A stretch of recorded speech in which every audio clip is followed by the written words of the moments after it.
وہ دن واقعی بہت مشکل تھا۔ میرا دل تڑپ رہا تھا اور آنکھوں میں آنسو تھے۔ میرے بیٹے کو شدید بھوک لگی ہوئی تھی اور میرے پاس اسے کھلانے کے لیے کچھ بھی نہیں تھا۔ کچن میں جا کر میں نے دیکھا کہ بس کچھ سوکھی اور باسی روٹیاں پڑی ہوئی ہیں جو شاید 2 دن پہلے کی ہوں گی، اور یہ بھی کہ میری بھابھی نے فریج اور تمام الماریوں کو تالا لگا رکھا تھا، اس لیے اور کچھ بھی دستیاب نہیں تھا۔ دل میں سوائے غم کے اور کچھ بھی نہیں تھا، مگر اپنے بچے کی حالت کو دیکھ کر میں نے تو ہمت پکڑی۔ میں نے وہ سوکھی روٹیاں اٹھائیں اور پانی کا ایک کٹورا بھر کر اپنے کمرے میں واپس لائی۔ کمرے میں جا کر میں نے وہ باسی روٹیاں پانی میں بھگو کر اپنے بیٹے کو ایک ایک نوالا دے کر کھلانا شروع کیا۔ ہر نوالے کے ساتھ دل میں ایک غم تھا، مگر پھر بھی میں نے اپنے بیٹے کی بھوک مٹانے کی پوری کوشش کی۔ مگر سوکھی روٹی سے کہاں پیٹ بھرتا ہے۔ میں 3 سال سے اپنے بھائی کے گھر میں پڑی ہوئی تھی۔ میرے بیٹے کی عمر 6 سال تھی اور میرے شوہر نے مجھے طلاق دے دی تھی۔ آج میرے بھائی کے گھر میلاد تھا، اور جب میں اپنے بیٹے کو سوکھی روٹی کھلا رہی تھی تو باہر دیگیں باٹی جا رہی تھی، مگر مجال ہے کہ کسی نے مجھے پوچھا بھی ہو۔ بریانی کی خوشبو پورے گھر میں پھیلی ہوئی تھی۔ میرے بیٹے کو جب میں نے والا دینے لگا تو اس نے منہ دوسری طرف کر کے کہا کہ امی جان، مجھے بھی بوٹی کھانی ہے، میں بھی چاول کھاؤں گا۔ تو اپنے بیٹے کی یہ باتیں سن کر میرا دل تڑپ اٹھا۔ میں نے کہا کہ یہ کیسی مجبوری ہے کہ میں باہر جا کر اپنے بیٹے کے لیے کچھ لا بھی نہ سکتی۔ میں نے اس کے سر پر ہاتھ پھیرا اور کہا کہ بیٹا، ابھی تم یہ کھا لو، پھر جب مامی لا کر دیں گے تب تم وہ کھا لینا۔ تو وہ رونے لگا۔ میں نے اس کو اپنے سینے سے لگا لیا اور آسمان کی طرف دیکھتے ہوئے کہا کہ اے میرے اللہ، ایک ایسی مخلوق ہے، یہ کیسے انسان ہیں جنہیں تو نے اشرف المخلوقات بنا کر اس دنیا میں بھیجا، مگر یہ تو دکھاوا کرنے میں مصروف ہو گئے ہیں۔ اے میرے رب، تو مجھے اور میرے بیٹے کو صبر دے۔ میری آنکھیں اشک بار تھیں، آنکھوں سے آنسو ایسے گر رہے تھے جیسے ساون کی جھڑی لگی ہو۔ میرے بیٹے نے میری آنکھوں سے آنسو صاف کیے اور جو نوالا میرے ہاتھ میں تھا اسے خاموشی سے اپنے منہ میں ڈال لیا۔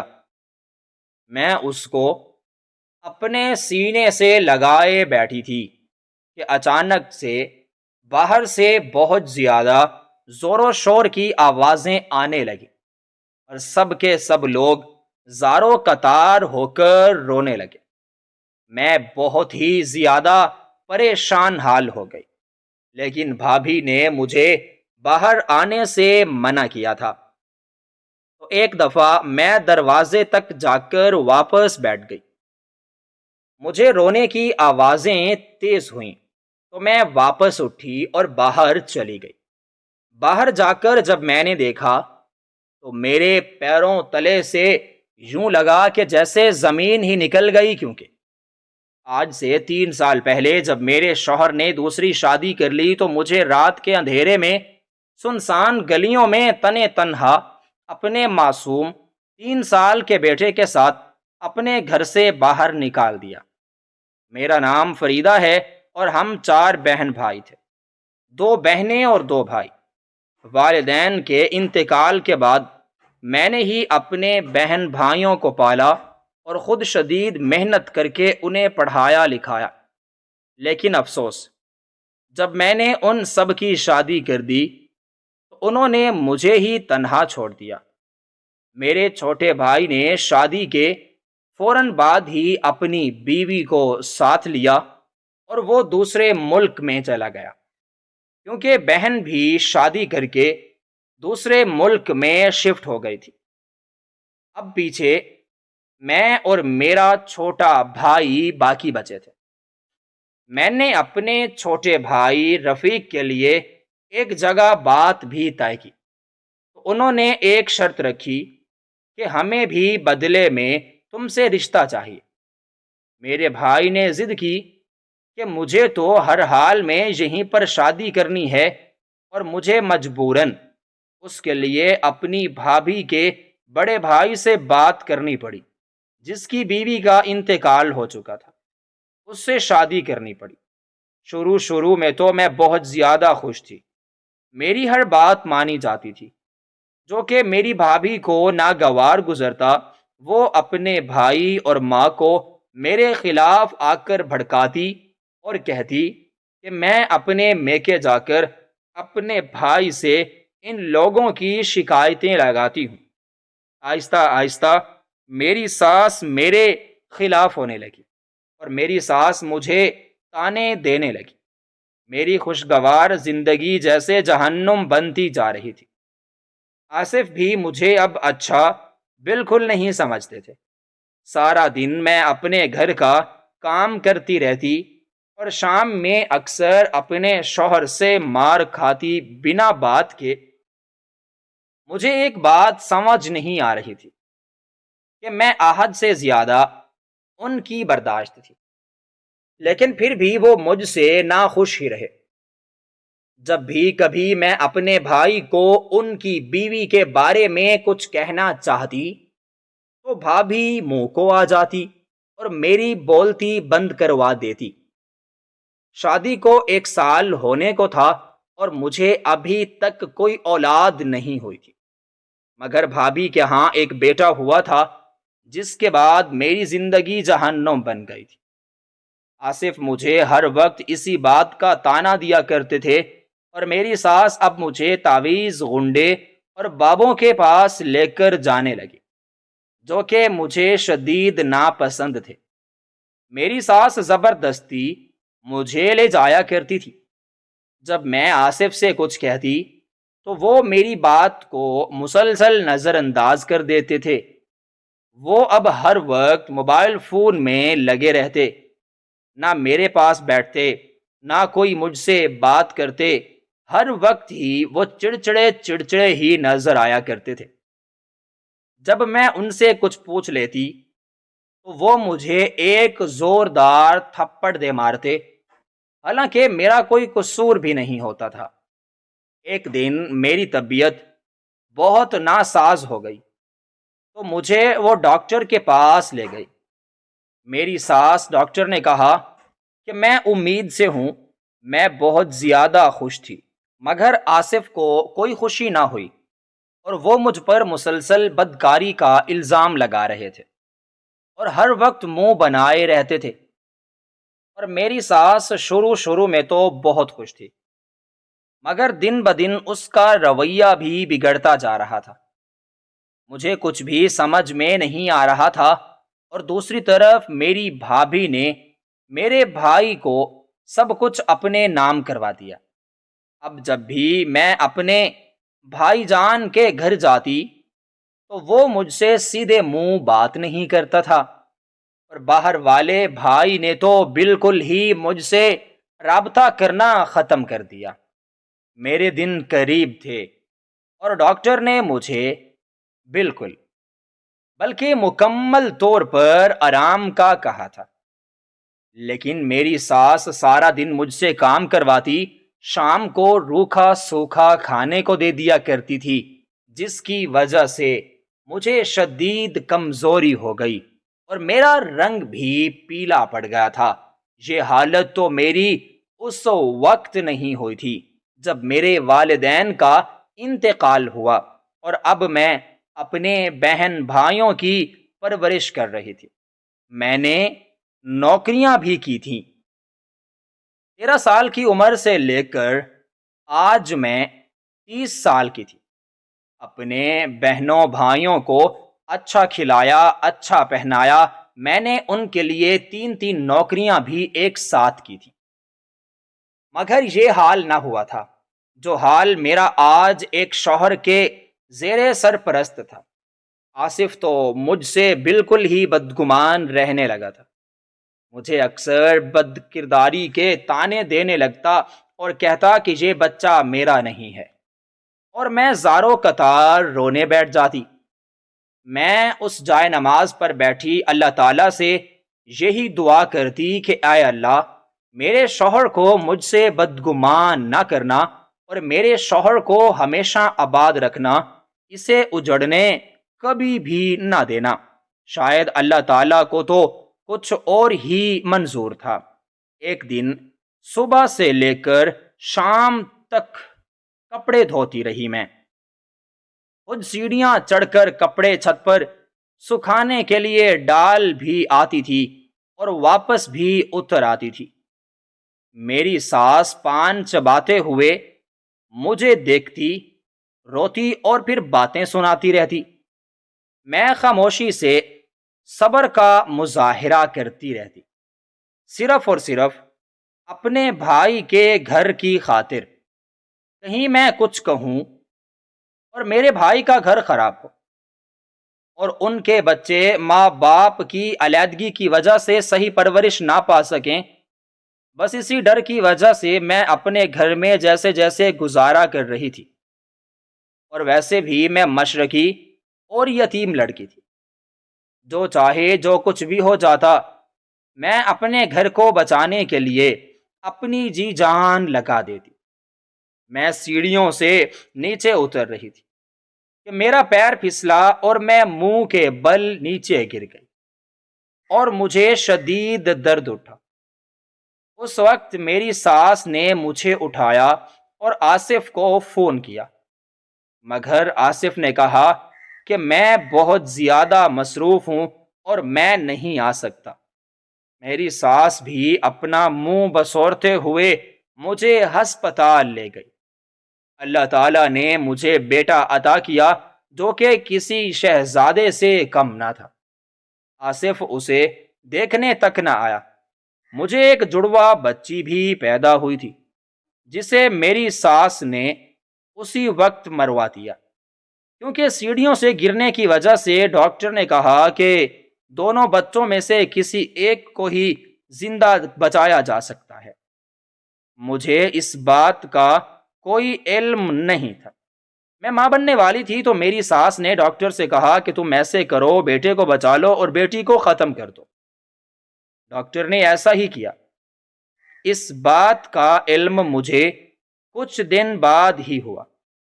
جب یہ میں نے بات اپنی ساس سے پوچھی تو وہ مجھ سے کہنے لگی کہ ہمیں بیٹی نہیں چاہیے، تم ایک بوجھ کافی ہو ہمارے لیے، اور میں نے اپنے بیٹے کو وصیت کی ہے کہ تمہاری اولاد میں سے کبھی کسی کی بیٹی نہ ہو۔ میں زاروں قطار رونے لگی۔ میں نے کہا کہ یہ کیسے ممکن ہے کہ کوئی عورت دوسری عورت کی دشمن بن جائے؟ 3 دن ہو گئے تھے مجھے ہسپتال سے گھر پر آئے ہوئے، مگر آصف ابھی تک گھر نہیں لوٹا تھا۔ میں بے حد پریشان رہنے لگی تھی۔ دن گزرتے جا رہے تھے، میں سارا دن گھر کا کام کرتی اور بچہ کھوچا وقت اپنے بچے کے ساتھ گزار دیتی۔ 1 مہینہ ہونے کو تھا، مگر آصف ابھی تک گھر نہ آئے۔ اب مجھے کچھ تشویش ہونے لگی کہ آخر وہ کہاں جا سکتے ہیں۔ میں نے اپنے بھائی سے بات کی کہ وہ انہیں تلاش کریں۔ ہمارا تو کوئی جھگڑا بھی نہیں ہوا تھا جو یوں گھر چھوڑ کر جاتے۔ ہم نے قریبی ہسپتال سے بھی پتہ کروایا، لیکن ان کی کوئی خبر نہ ہوئی۔ ہم نے پولیس اسٹیشن میں رپورٹ درج کروائی کہ آصف کہیں چلے گئے ہیں۔ پولیس بھی انہیں تلاش کر رہی تھی۔ پھر ایک دن کھانے کا صرف اپنے گھر واپس لوٹے تو سیدھا اپنی والدہ محترمہ کے کمرے میں چلے گئے۔ نہ جانے ایسی کون سی بات ہوئی کہ آصف بھی آگ بگولا ہو کر کمرے سے باہر نکلے اور مجھے وہ اپنے کمرے میں لے گئے۔ اس دن انہوں نے مجھے اس قدر مارا کہ میں بسترے مرگ تک پہنچ گئی۔ میری ساس نے مجھ سے میرا بچہ ہی چھین لیا اور اس نے مجھے گھر سے بھی باہر نکال دیا۔ میں زخموں سے چور باہر دروازے پر پڑی تھی کہ ہماری ہمسائی نے مجھے ہسپتال میں داخل کروا دیا۔ میری بازو کی ہڈی بھی ٹوٹ چکی تھی، جس کی وجہ سے میں کام نہیں کر رہی تھی۔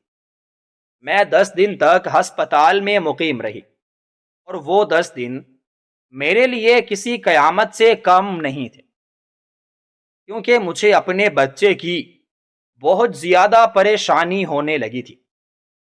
مجھے سمجھ نہیں آ رہا تھا کہ آصف اس قدر ظالم کیسے ہو سکتا ہے۔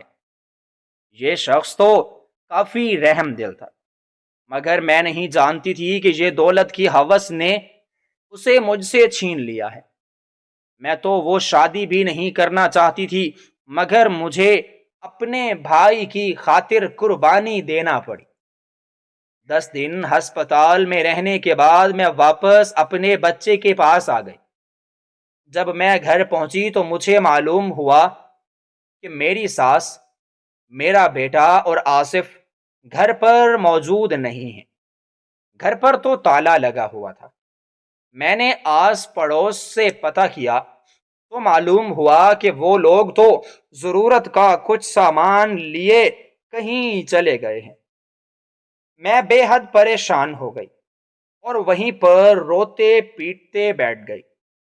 اتنے میں ایک بہت بڑی گاڑی میرے پاس آ کر رکی، اور اس میں سے ایک عورت جس نے سیاہ اور سفید کپڑے اپنے چہرے پر زب تن کیے تھے نیچے اتری اور مجھ سے معلوم کرنے لگی۔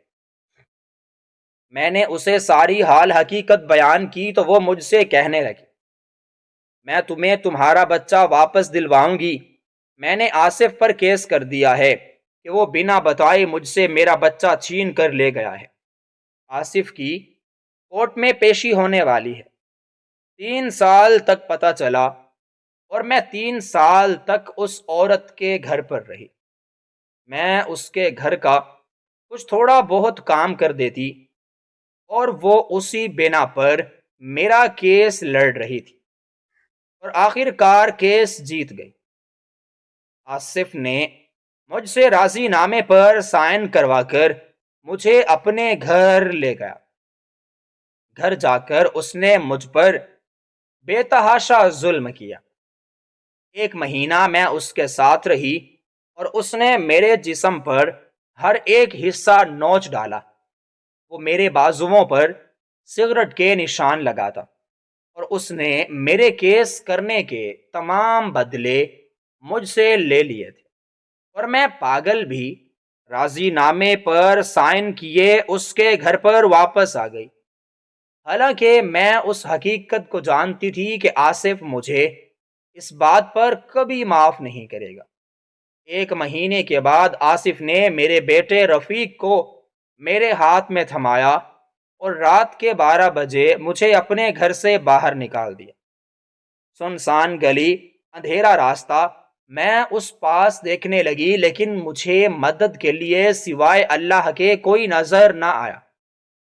وہی میرا مددگار ہو سکتا تھا، اور آوارہ لڑکے سب لوگ سڑک پر تھے۔ میں جاتی بھی تو کہاں جاتی؟ میں نے اپنے بھائی کو رات 12 بجے فون کیا تو وہ کہنے لگا کہ تم میرے گھر پر آ جاؤ، گھر پر آ کر بات کرتے ہیں۔ میں نے اپنے بھائی کو تمام حال حقیقت سنائی تو وہ 3-4 سال مجھ سے بے خبر رہا تھا۔ آج طلاق کے بعد وہ میرے سامنے آیا تھا۔ بھابھی نے تو اسے بالکل اپنا غلام ہی کر لیا تھا۔ میں نے بھائی سے کہا کہ جس طرح اس کے بھائی نے مجھے دھکے دے کر باہر نکالا، اسی طرح آپ بھی بھابھی کو طلاق دیں، جس طرح یہ رشتہ وٹے سٹے پر ہوا تھا۔ میں نے اپنے جسم پر لگے نشان بھی دکھائے اور کہا کہ بھائی، آپ کی غیرت گوارا کرتی ہے کہ آپ آصف کی بہن کو اپنے گھر پر رکھیں۔ میرے بھائی نے کہا کہ میں اپنی بیوی کو طلاق نہیں دوں گا۔ اگر تم یہاں رہنا چاہتی ہو تو چھت پر جو کمرہ ہے تم اس میں رہ سکتی ہو۔ جو ہم کھائیں گے وہی تمہیں کھلائیں گے، اور تم مجھ سے یہ اس طرح کی فضول ڈیمانڈ مت کرو پلیز۔ میں تمہارے کہنے میں آ کر اپنی بیوی اور اپنے بچوں کو نہیں چھوڑوں گا۔ یقیناً تم میں ہی کوئی کمی رہ گئی ہوگی جو آصف نے تمہیں چھوڑ دیا ہے اور اس نے دوسری شادی کر لی۔ میں نے کہا بھائی، آصف تو پہلے سے ہی شادی شدہ تھا اور اس کے ہاں اولاد نہیں تھی، اسی وجہ سے انہوں نے جب بھابھی کی آپ سے شادی کی تو مجھ سے صرف اولاد کی خاطر ہی شادی کی تھی۔ جیسے ہی میرا بیٹا پیدا ہوا تو انہوں نے مجھے مار پیٹ کر گھر سے لا کر باہر پھینک دیا اور میرا بچہ لے کر اپنی پہلی بیوی کے پاس چلا گیا۔ ہمیں کہا گیا تھا کہ ان کی پہلی بیوی انتقال کر چکی ہے، لیکن ایسا کچھ بھی نہیں تھا، وہ زندہ ہے۔ میرے بھائی پر اس بات کا کوئی اثر نہ ہوا۔ میں نے اپنے بھائی کو بتایا کہ کس طرح میں نے کیس لڑ کر اپنے بچے کو اپنے پاس رکھا ہے، اس لیے آپ بھی کوئی فیصلہ کریں۔ تو میرے بھائی نے کہا، اگر خاموشی سے تم یہاں رہ سکتی ہو تو یہ تمہارا اپنا گھر ہے، اور اگر نہیں تو تم کسی دارالامان یا ایسے کرو بڑے بھائی کو فون کر لو اور تم انہی کے پاس چلی جاؤ۔ میں نے کہا کہ جو شخص اتنے سال تک ہم سے کوئی رابطہ نہیں رکھا وہ اب ہم سے کیا ہی رابطہ رکھے گا۔ میں خاموشی سے سیڑھیاں چڑھتی ہوئی چھت والے کمرے میں چلی گئی۔ بھابھی اس وقت گھر پر موجود نہ تھی، وہ بازار میں اپنے دوست کے ساتھ خریداری کرنے کے لیے گئی ہوئی تھی۔ صبح کے 11 بج رہے تھے، تقریباً 2 بجے کے قریب بھابھی گھر واپس آئی تو میرے بھائی نے ان کو میرے آنے کا بتایا تو وہ میری یہ باتیں سن کر آگ بگولا ہو گئی، سیدھا چھت پر آئی اور آتے ہی اس نے مجھے بہت ساری باتیں سنائیں اور کہنے لگی کہ تم منحوس ہو اور یہ گھر اب تمہارے بھائی کا نہیں میرا ہے۔ میرا دل چاہے جس کو رکھوں جس کو نہ رکھوں، لیکن اب تم اس گھر میں آ گئی ہو تو یہ مت سمجھنا کہ تم اس گھر کی مالکن بن جاؤ گی۔ اگر اس گھر کا کام کرو گی تو کھانے کو کچھ ملے گا، اگر نہیں کرو گی تو تم بھی بھوکی ہی رہو گی، اور اب تمہارا یہ بچہ بھی۔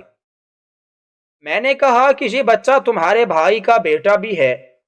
تو میری بھابھی کہنے لگی، میں جانتی ہوں یہ میرے بھائی کا بیٹا ہے، لیکن میرے بھائی نے تو اب تمہیں طلاق دے دی ہے، تم بس ایک سودے کے تحت گئی تھی، لیکن بھائی کو اللہ نے ان کی پہلی بیوی سے ہی اولاد عطا کر دی، اب انہیں اس اولاد کی کوئی ضرورت نہیں ہے، اور بھتیجا میرا یہ نہیں وہ ہے جو اس وقت میرے بھائی جان کے پاس موجود ہے۔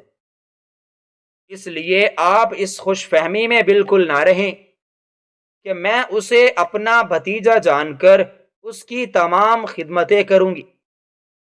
میرا بھائی غلاموں کی طرح اس کی باتیں سنتا رہا اور میں وہیں پر رہنے لگی۔ صبح سے لے کر شام تک جانوروں کی طرح کام کرتی اور شام کو مجھے باسی روٹی کھانے کو ملتی۔ جب کبھی کوئی شکایت کرتی تو میری بھابھی میرے منہ کو آ جاتی اور مجھے دھمکی دیتی کہ وہ مجھے گھر سے نکال پھینکے گی۔ یوں تو میری بھابھی بہت پرہیزگار اور خیرات بانٹا کرتی تھی، لیکن انہوں نے کبھی بھی مجھے اور میرے بیٹے کو اچھا کچھ کھانے کو نہیں دیا تھا۔ ہر مہینے میرے بھائی کے گھر میلاد ہوتا تھا، غریبوں میں کھانا اور کپڑے تقسیم کیے جاتے تھے، لیکن خدا گواہ ہے کہ 2 سال گزر چکے تھے مجھے وہاں رہتے ہوئے، مگر ایک دفعہ بھی میری بھابھی نے مجھے نئے کپڑے لے کر نہیں دیے تھے۔ وہ کپڑے جو اپنی اترن وہ پھینک دیا کرتی تھی وہ مجھے دیا کرتی تھی، اور میرا بیٹا بھی میرے بھائی کے بچوں کے اترے ہوئے کپڑے پہنا کرتا تھا۔ جب میں باہر کہیں کام کی تلاش میں جاتی تو میری بھابھی مجھے دھمکی دیتی کہ اگر میں نے کہیں اور کام کیا یا کہیں اور کام کرنے کا سوچا بھی تو مجھے وہ اپنے گھر سے نکال دیں گے۔ یہ اس بات کا خوف مجھے دن بدن کھائے جا رہا تھا۔ 3 سال ہونے کو تھے مگر میری بھابھی کا رویہ ٹھیک ہونے کی بجائے خراب ہی ہو۔ تازہ کھانا تو ہمارے کبھی نصیب ہی نہیں ہوا تھا۔ روکھا سوکھا کھا کر میرا بیٹا بھی بڑا ہو رہا تھا۔ اکثر مجھ سے سوال کرتا کہ امی، ہم ابو کے گھر کب جائیں گے؟ تو میرے پاس اس سوال کا جواب دینے کے لیے کچھ بھی نہ ہوتا۔ حالانکہ میرا شوہر آصف اچھا خاصا کھاتے پیتے گھر سے تعلق رکھتا تھا اور میرا بڑا بزنس مین بھی تھا۔ اس نے میرے بیٹے سے حق چھینا تھا۔ اس کا جب کبھی میرا بیٹا میرے بھتیجوں کے ساتھ کھیلا کرتا تو ان کو چوٹ وغیرہ لگ جاتی تو میری بھابھی انہیں پیٹ دیا کرتی تھی، اور اگر میں کچھ کہہ دیتی تو وہ مجھے بھی بہت ساری باتیں سنایا کرتی تھی۔ میں تو بے بس تھی۔ ایک دن میرے بھائی کے گھر پر میلاد تھا اور باہر بریانی کی دیگیں بھی کونٹی جا رہی تھی۔ میں اور میرا بیٹا جو اب 6 سال کا ہو چکا تھا زاروں قطار رو رہا تھا اور اسے بھوک لگی ہے۔ میں اپنے بیٹے کو سمجھا رہی تھی کہ بیٹا کچھ دیر صبر کرو، یہ مہمان چلے جاتے ہیں تو میں تمہیں کھانا دوں گی، لیکن وہ تو بچہ تھا، چپ کرنے کا نام نہیں لے رہا تھا۔ آخر کار میں نے کچن کا رخ کیا۔ جب میں کچن میں پہنچی تو وہ تمام الماریوں کو تالا لگا ہوا تھا اور فریج کو بھی تالا لگا ہوا تھا۔ کچن میں سوائے پانی کے اور چند بریڈ کے چند باسی ٹکڑوں کے سوا کچھ بھی وہاں پر موجود نہیں تھا۔ میں نے اپنے بیٹے کی طرف دیکھا جو کہ بھوک سے تڑپ رہا تھا۔ میں نے ایک کٹورے میں پانی بھر لیا اور بریڈ کے ٹکڑے اٹھا کر اور چند ایک روٹی کے ٹکڑے اٹھا کر وہ بھی چھت پر لے کے گئی۔ میں باسی روٹی اور بریڈ کو بھگو بھگو کر اپنے بیٹے کو کھلا رہی تھی اور ساتھ ساتھ زاروں قطار رو بھی رہی تھی، اور آسمان کی طرف اپنی نظروں کو بلند کیے ہوئے اللہ سے شکوے بھی کر رہی تھی کہ نہ جانے میری زندگی کی آزمائش کب ختم ہوگی، ان کی کب میرے لیے آسانی پیدا ہوگی۔ اتنے میں بریانی کی خوشبو پورے گھر میں پھیلنے لگی تو میرا بیٹا مجھ سے کہنے لگا کہ امی جان مجھے بھی بوٹی کھانی ہے، آپ مجھے لا کر دیں۔ میں نے اپنے بیٹے کو سینے سے لگا لیا اور کہا کہ بیٹا تھوڑا سا صبر کرو، ابھی یہ کھا لو، شام میں تمہیں بوٹی کھلاؤں گی۔ وہ رونے لگا اور ضد کرنے لگا اور میں چپ کرواتی رہی۔ یہ سلسلہ جاری ہی تھا کہ اچانک باہر سے چیخنے چلانے کی آوازیں آنے لگیں اور اچانک رونا پیٹنا بھی شروع ہو گیا۔ میری بھابھی نے مجھے سختی سے منع کیا تھا کہ میں باہر نہ نکلوں، یہ نہ ہو کہ میں باہر جاؤں اور لوگ ان سے طرح طرح کے سوال کریں۔ میں نے کھڑکی سے جھانک کر دیکھا لیکن مجھے کچھ بھی دور دور تک نظر نہ آیا۔ رونے کی آوازیں کافی تیز ہونے لگیں اور میں بہت زیادہ گھبراہٹ کا شکار ہو گئی۔ میں نے اپنے بیٹے سے کہا کہ بیٹا تم یہ کھاؤ، میں تمہارے لیے بوٹی لے کر آتی ہوں، اور تم نے کمرے سے باہر نہیں نکلنا۔ جب میں گھر سے باہر نکلی تو میرے تو ہوش ہی اڑ گئے، کیونکہ زمین پر 3 لوگوں کی لاشیں اکٹھی پڑی ہوئی تھیں جو کہ مکمل طور پر جلی ہوئی تھی۔ انہیں دیکھ کر میں بہت زیادہ پریشان ہو گئی۔ میں تھمتے ہوئے قدموں کے ساتھ آگے بڑھی اور جب میں نے دیکھا کہ وہ جلے ہوئے انسان کون ہیں تو میری جان ہی نکل گئی، کیونکہ وہ لوگ کوئی اور نہیں، میری ساس، میری بھابھی اور میرا شوہر تھا۔ میرا بھائی میری بھابھی کے سر پر بیٹھا زاروں قطار رو رہا تھا، میرے بھتیجے اور بھتیجیاں بھی رو رہے تھے۔ محفل میں موجود وہ تمام لوگ استغفار کر رہے تھے کہ یہ سب کیا ہو گیا ہے۔ اتنے میں ہارن بجاتی ہوئی ایمبولینس بھی آ گئی اور انہیں ڈال کر ہسپتال میں لے جایا گیا۔ مجھے اندر کی کہانی ابھی تک معلوم ہی نہ تھی۔ جب ہسپتال پہنچے تو ہم لوگوں کو معلوم ہوا کہ بھابھی کی والدہ یعنی میری ساس انتقال کر چکی ہیں۔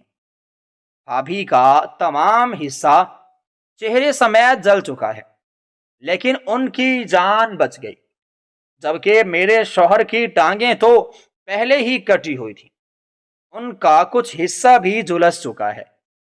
جب میں نے اپنے بھائی سے پوچھنے کی کوشش کی کہ آخر یہ کیا ماجرا ہے، تو وہ زاروں قطار رونے لگا اور کہنے لگا کہ شاید تمہارے ساتھ کیے گئے ظلم کی ہمیں سزا ملی ہے۔ میں نے اپنے بھائی کو غور سے دیکھا اور کہا کہ بھائی، میں نے تو آپ کو کبھی بد دعا نہیں دی۔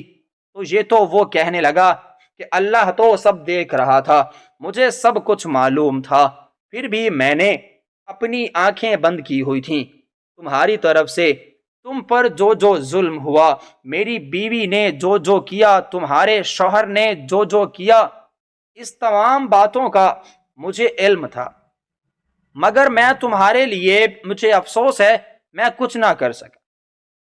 میں نے کہا بھائی، میں نے آپ سے کبھی شکایت نہیں کی، آپ مجھے بتائیں کہ آخر محفل میں ایسا کیا ہوا جو اتنے لوگ جھلس گئے؟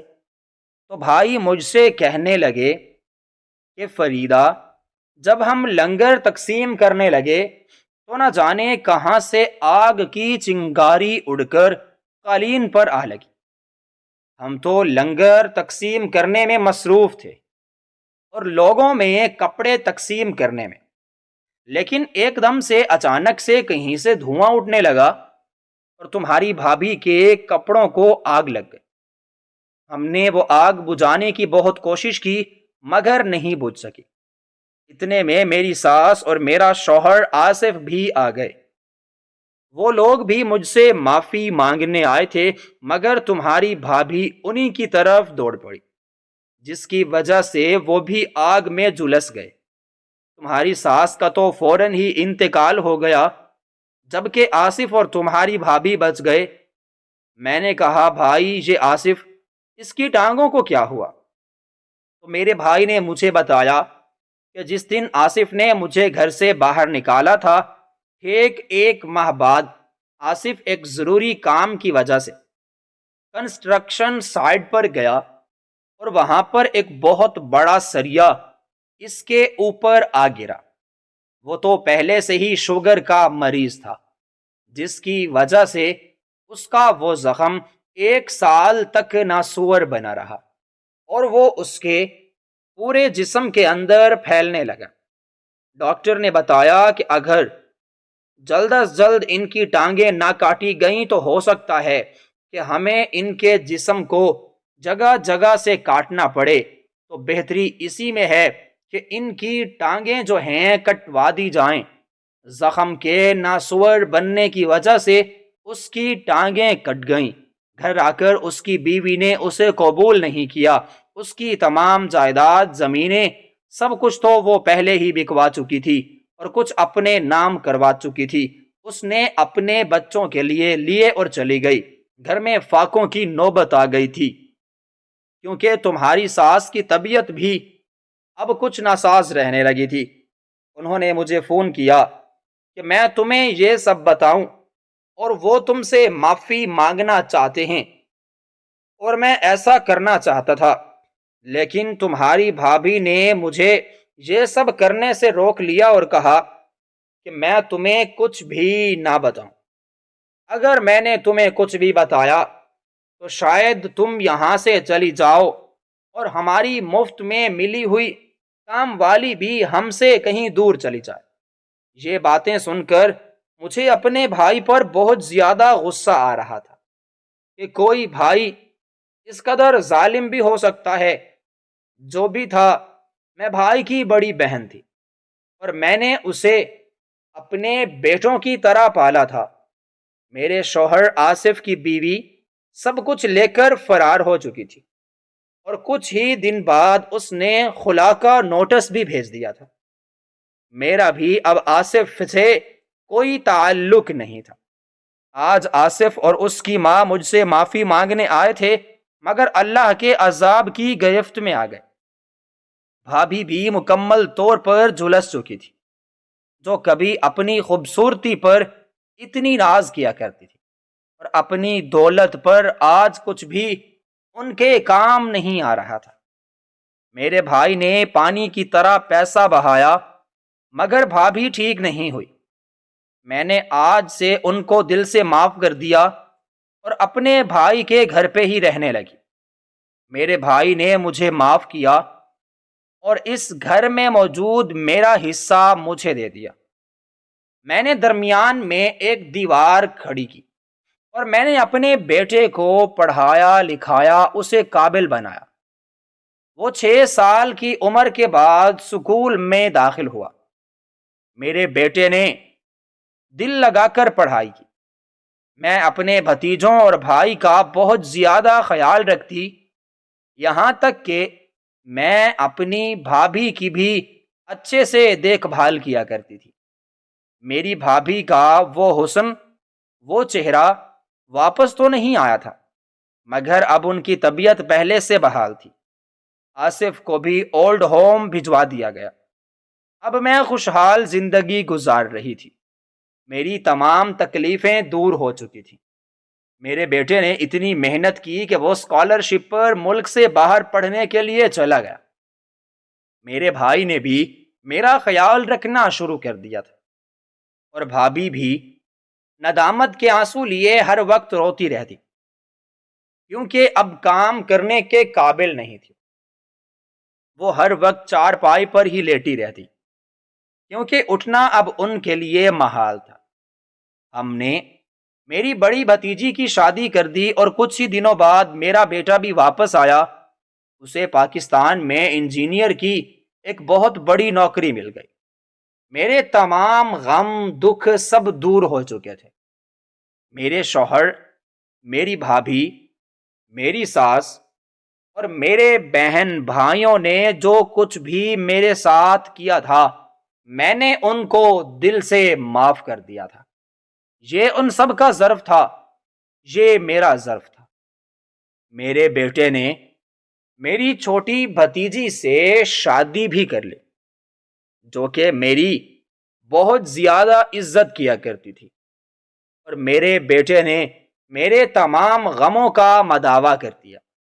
اکثر ہم اپنی خوشیوں کو قربان کر کے اپنے بہن بھائیوں کی پرورش کرتے ہیں اور ان کی ضروریات کا خیال رکھتے ہیں، ان کو اپنے والدین کے بچھڑ جانے کا غم نہیں ہونے دیتے، ان کی ہر خواہش کو پورا کرتے ہیں، لیکن جب ہماری اپنی باری آتی ہے تو شاید وہ سب ہمارے کیے گئے احسانات کو بھول بیٹھتے ہیں۔